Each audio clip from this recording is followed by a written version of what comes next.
ക്രിസ്തു പഴയ നിയമത്തിൽ എന്ന പോഡ്കാസ്റ്റിലേക്ക് വീണ്ടും സ്വാഗതം. ഇന്നത്തെ നമ്മുടെ വിഷയം യോഹന്നാന്റെ സുവിശേഷത്തിൽ യേശു പറഞ്ഞ ഒരു പ്രസ്താവനയാണ്. ആദ്യം യേശു പറഞ്ഞ ആ വചനം വായിക്കാം. യോഹന്നാൻ 2-ാം അധ്യായത്തിന്റെ 19. യേശു അവരോട്, ഈ മന്ദിരം പൊളിപ്പിൻ, ഞാൻ 3 ദിവസത്തിനകം അതിനെ പണിയും എന്ന് ഉത്തരം പറഞ്ഞു. യേശുവിന്റെ ആലയ ശുദ്ധീകരണത്തെ ചോദ്യം ചെയ്ത യഹൂദർ യേശുവിനോട് അടയാളം ചോദിച്ചപ്പോൾ യേശു പറയുന്ന മറുപടിയാണ് നാം യേശുവിൽ നിന്നും കേട്ടത്. കർത്താവിന്റെ മരണത്തെ മന്ദിരം പൊളിക്കുന്നതിനോടും ഉയിർപ്പ് മന്ദിരം വീണ്ടും പണിയുന്നതിനോടും സാമ്യപ്പെടുത്തി പറഞ്ഞത് യഹൂദർക്ക് മനസ്സിലായില്ല. കാരണം യഹൂദന്മാർക്ക് ആലയം എന്ന വാക്ക് കേൾക്കുമ്പോൾ ആദ്യം ഓർമ്മ വരുന്നത് യെരുശലേം ദേവാലയമായിരുന്നു. അവർ ദിവസവും കാണുന്ന ആലയത്തിന്റെ പ്രാകാരത്തിൽ നിന്നുകൊണ്ട് യേശു പറഞ്ഞതിനാൽ അവർ സ്വാഭാവികമായും ആലയത്തെക്കുറിച്ചാണ് ചിന്തിച്ചത്. യോഹന്നാൻ 2-ാം അധ്യായത്തിന്റെ 20 വായിക്കാം. യഹൂദന്മാർ അവനോട്, ഈ മന്ദിരം 46 സംവത്സരം കൊണ്ട് പണിതിരിക്കുന്നു, നീ 3 ദിവസത്തിനകം അതിനെ പണിയുമോ എന്ന് ചോദിച്ചു. അവരുടെ ഈ മറുപടി തന്നെ അവർ ആലയത്തെക്കുറിച്ചാണ് ചിന്തിച്ചതെന്ന് തെളിയിക്കുന്നു. മാത്രമല്ല, മിശിഹായെ ആലയമായി കാണുവാൻ അവർ തയ്യാറായിരുന്നില്ല. പഴയ നിയമത്തിൽ ആലയം ദൈവത്തിന്റെ ഭവനമായിരുന്നു. ഒരു മനുഷ്യൻ തന്നെ ആലയമാണെന്ന് പറയുമെന്ന് അവർ ഒരിക്കലും കരുതിയിരുന്നില്ല. അതുകൊണ്ട് യേശുവിന്റെ വാക്കുകൾ അവരുടെ ചിന്താശേഷിക്കപ്പുറമായിരുന്നു. യേശു ആത്മീയ സത്യം പറഞ്ഞപ്പോൾ അവർ അതിൽ ഭൗതിക അർത്ഥം മാത്രമാണ് കണ്ടത്. ഇതുതന്നെയാണ് ഇന്നത്തെ നമ്മുടെ വിഷയവും. എന്തുകൊണ്ടാണ് യേശു തന്റെ ശരീരത്തെ ആലയം എന്ന് വിളിച്ചത്? യേശുവിന്റെ ഈ പ്രസ്താവനയ്ക്ക് പഴയ നിയമവുമായി എന്തെങ്കിലും ബന്ധമുണ്ടോ? അതാണ് നാം ഈ പോഡ്കാസ്റ്റിലൂടെ പരിശോധിക്കുവാൻ പോകുന്നത്. ആദ്യം ദൈവത്തിന്റെ വാസസ്ഥലമായ ആലയത്തിന്റെ ചരിത്രത്തിലേക്ക് പോകാം. യഹൂദരുടെ ആദ്യത്തെ ആലയം നാം വിചാരിക്കുന്ന പോലെ ശലോമോൻ പണിത യെരുശലേം ദേവാലയമല്ലായിരുന്നു. ഏദൻ തോട്ടമായിരുന്നു ആദ്യത്തെ ആലയം. കാരണം അവിടെ ദൈവം മനുഷ്യനോടൊപ്പം വസിച്ചു. ആദാമും ഹവ്വായും ദൈവ സാന്നിധ്യത്തിൽ ജീവിച്ചു. വേദപുസ്തകത്തിൽ നാം ദൈവത്തിൽ കാണുന്ന ഒരു പ്രധാന സവിശേഷതയായിരുന്നു ദൈവം എപ്പോഴും മനുഷ്യരുടെ ഇടയിൽ വസിക്കുവാൻ ആഗ്രഹിച്ചു എന്നത്. പക്ഷേ പാപം കടന്നു വന്നപ്പോൾ മനുഷ്യനെ ദൈവം തന്റെ സാന്നിധ്യത്തിൽ നിന്നും പുറത്താക്കപ്പെട്ടു. വേദപുസ്തകം നേരിട്ട് ഏദൻ തോട്ടത്തെ ആലയം എന്ന് പറയുന്നില്ലെങ്കിലും നിരവധി സൂചനകളും സാമ്യതകളും മോശെ പണിത സമാഗമന കൂടാരവുമായും ശലോമോൻ പണിത യെരുശലേം ആലയവുമായും ബന്ധപ്പെട്ട് കിടക്കുന്നതായി കാണുവാൻ കഴിയും. അവയിൽ ചില സാമ്യതകൾ മാത്രം നോക്കാം. ഉൽപ്പത്തി 3-ാം അധ്യായത്തിന്റെ 24 വായിക്കാം. ഇങ്ങനെ അവൻ മനുഷ്യനെ ഇറക്കിക്കളഞ്ഞു. ജീവന്റെ വൃക്ഷത്തിങ്കലേക്കുള്ള വഴികാപ്പാൻ അവൻ ഏദൻ തോട്ടത്തിന് കിഴക്ക് കെരൂബുകളെ തിരിഞ്ഞുകൊണ്ടിരിക്കുന്ന വാളിന്റെ ജ്വാലയുമായി നിർത്തി. ആദാമിനെയും ഹവ്വായെയും ദൈവം ഏദൻ തോട്ടത്തിൽ നിന്നും പുറത്താക്കപ്പെട്ടപ്പോൾ കെരൂബുകളെ ഏദൻ തോട്ടത്തിന്റെ കിഴക്ക് ഭാഗത്ത് നിർത്തിയതായി നാം വായിക്കുന്നു. ഈ കെരൂബുകളെ മോശെ പണിത സമാഗമന കൂടാരത്തിലും കാണുവാൻ കഴിയും. പുറപ്പാട് പുസ്തകം 25:18. പൊന്നുകൊണ്ട് 2 കെരൂബുകളെ ഉണ്ടാക്കണം. കൃപാസനത്തിന്റെ 2 അറ്റത്തും അടിപ്പ് പണിയായി പൊന്നുകൊണ്ട് അവയെ ഉണ്ടാക്കണം. ഇനി ശലോമോൻ പണിത ആലയത്തിലേക്ക് പോവാം. 1 രാജാക്കന്മാർ 6:23. അന്തർമന്ദിരത്തിൽ അവൻ ഒലിവ് മരം കൊണ്ട് 10 മുഴം ഉയരമുള്ള 2 കെരൂബുകളെയും ഉണ്ടാക്കി. അങ്ങനെയാണെങ്കിൽ ദൈവസാന്നിധ്യമുള്ള 3 സ്ഥലത്തെയും കെരൂബുകൾ കാത്തുസൂക്ഷിക്കുന്നു. മറ്റൊരു സാമ്യതയാണ് ഏദൻ തോട്ടത്തിലെ കിഴക്ക് ദിശയും ശലോമോന്റെ ആലയത്തിലെ കിഴക്കും. ഏദൻ തോട്ടത്തിൽ കെരൂബുകളെ ഏദൻ തോട്ടത്തിന്റെ കിഴക്ക് ഭാഗത്ത് നിർത്തിയതായി നാം വായിച്ചു. ഉൽപ്പത്തി പുസ്തകം 3-ാം അധ്യായത്തിന്റെ 24. ജീവന്റെ വൃക്ഷത്തിങ്കലേക്കുള്ള വഴികാപ്പാൻ അവൻ ഏദൻ തോട്ടത്തിന് കിഴക്ക് കെരൂബുകളെ തിരിഞ്ഞുകൊണ്ടിരിക്കുന്ന വാളിന്റെ ജ്വാലയുമായി നിർത്തി. ഇനി ശലോമോന്റെ ആലയത്തിലേക്ക് പോവാം. യെഹെസ്കേൽ 43-ാം അധ്യായത്തിന്റെ 4 വായിക്കാം. യഹോവയുടെ തേജസ് കിഴക്കോട്ട് ദർശനമുള്ള ഗോപുരത്തിൽ കൂടി ആലയത്തിലേക്ക് പ്രവേശിച്ചു. അതായത് ദൈവമഹത്വം കിഴക്കേ കവാടത്തിലൂടെ ആലയത്തിലേക്ക് വരുന്നു. അങ്ങനെയാണെങ്കിൽ ഏദനിലും ആലയത്തിലും കിഴക്ക് ദൈവ സാന്നിധ്യത്തിലേക്കുള്ള പ്രവേശന ദിശയായി കണക്കാക്കപ്പെടുന്നു. ഈ കിഴക്കേ ദിശയിലെ കവാടത്തിന് സ്വർണ്ണവാതിൽ എന്ന് അറിയപ്പെടുന്നു. ഈ വാതിലിന് മറ്റൊരു പ്രത്യേകത കൂടിയുണ്ട്.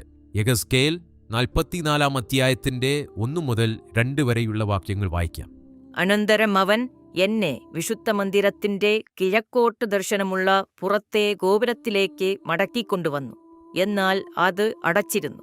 അപ്പോൾ യഹോവ എന്നോട് അരുളിച്ചെയ്തത്, ഈ ഗോപുരം തുറക്കാതെ അടച്ചിരിക്കണം. ആരും അതിൽ കൂടി കടക്കരുത്. ഇസ്രായേലിന്റെ ദൈവമായ യഹോവ അതിൽ കൂടി അകത്ത് കടന്നതുകൊണ്ട് അത് അടച്ചിരിക്കണം. ദൈവമഹത്വം ഈ കവാടത്തിലൂടെ പ്രവേശിച്ചതിനാൽ ഈ കവാടം വിശുദ്ധമായി വേർതിരിക്കപ്പെട്ടു. ആർക്കും അത് ഉപയോഗിക്കുവാൻ അനുവാദമില്ല. ഇന്നും ഈ കവാടം അടഞ്ഞ നിലയിലാണ്. ഇനി യേശു പറഞ്ഞ ഒരു വചനം വായിക്കാം. മത്തായി 24 അധ്യായത്തിന്റെ 27. മിന്നൽ കിഴക്ക് നിന്ന് പുറപ്പെട്ട് പടിഞ്ഞാറോളം വിളങ്ങും പോലെ മനുഷ്യപുത്രന്റെ വരവും ആകും. ക്രിസ്തു തന്റെ രണ്ടാം വരവിൽ കിഴക്ക് ദിശയിലെ ഇപ്പോൾ അടഞ്ഞുകിടക്കുന്ന സ്വർണ്ണവാതിലിൽ കൂടി വരുമെന്ന് ക്രിസ്ത്യാനികൾ വിശ്വസിക്കുന്നു. വേദപുസ്തകം ഈ ആശയം നേരിട്ട് പഠിപ്പിക്കുന്നില്ലെങ്കിലും യേശു പറഞ്ഞ ഈ വചനത്തിന്റെ അടിസ്ഥാനത്തിൽ ഈ ആശയം ഒരു സാധ്യതയുള്ള വചനമായി കണക്കാക്കാം.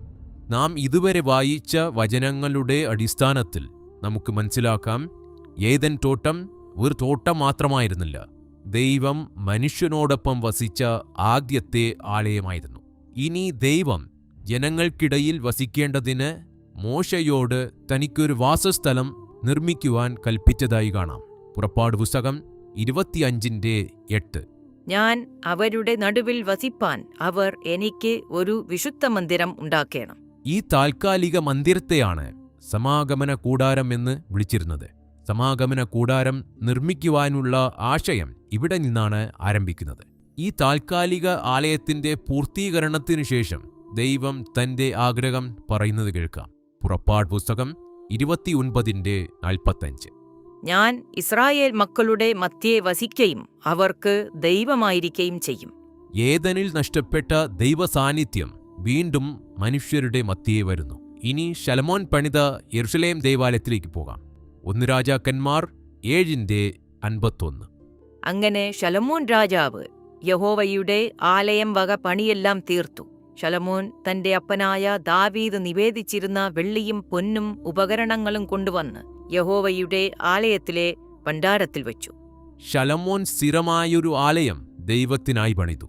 ശലോമോൻ ആലയം ദൈവത്തിന് സമർപ്പിച്ചപ്പോൾ ദൈവത്തിന്റെ മഹത്വം ആലയത്തെ നിറച്ചു.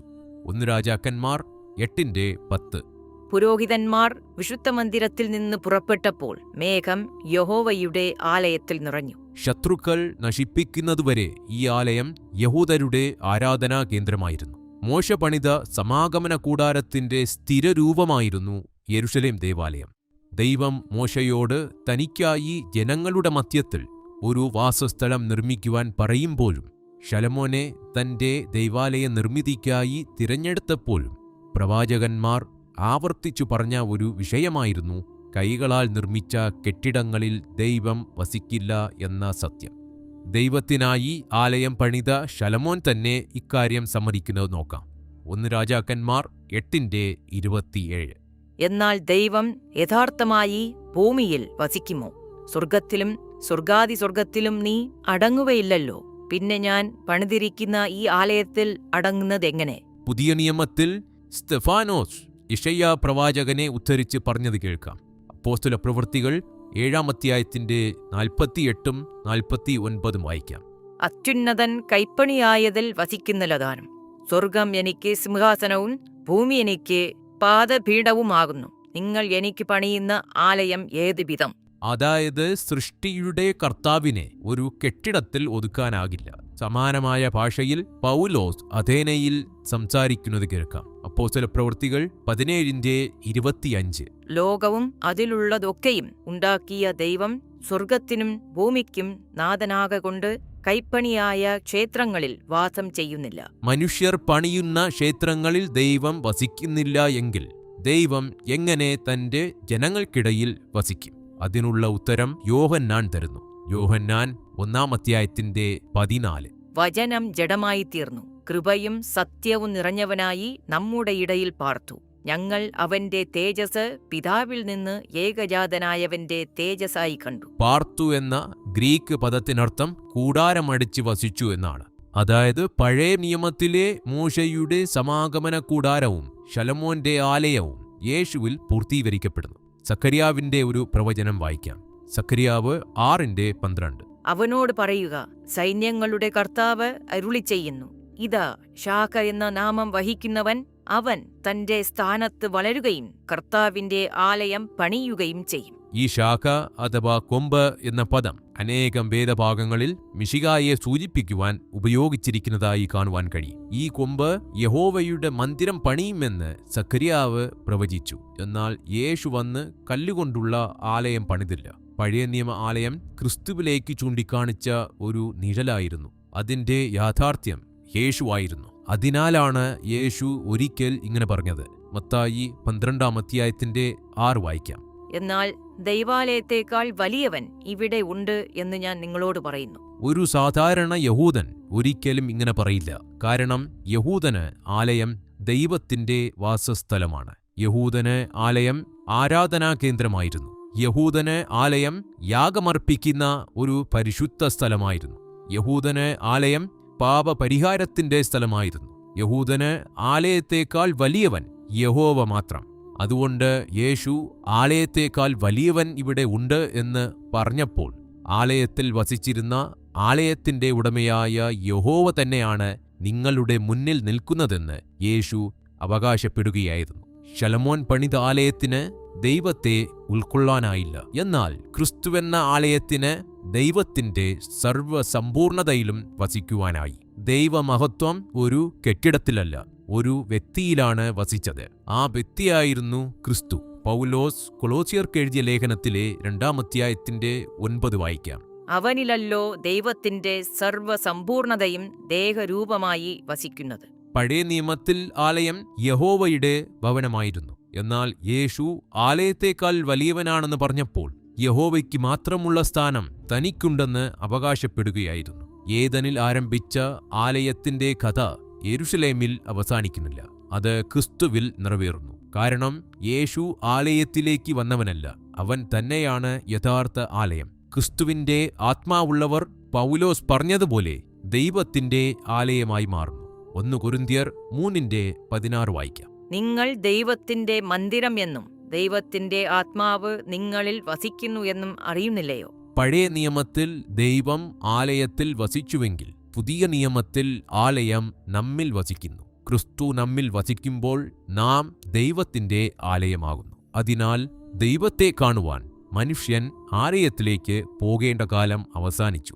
ഏദൻ തോട്ടത്തിൽ ആരംഭിച്ച ദൈവത്തിന്റെ ആലയ പദ്ധതി സമാഗമന കൂടാരത്തിലൂടെയും ശലോമോന്റെ യെരുശലേം ആലയത്തിലൂടെയും കടന്ന് ഒടുവിൽ ക്രിസ്തുവിൽ പൂർത്തിയായി.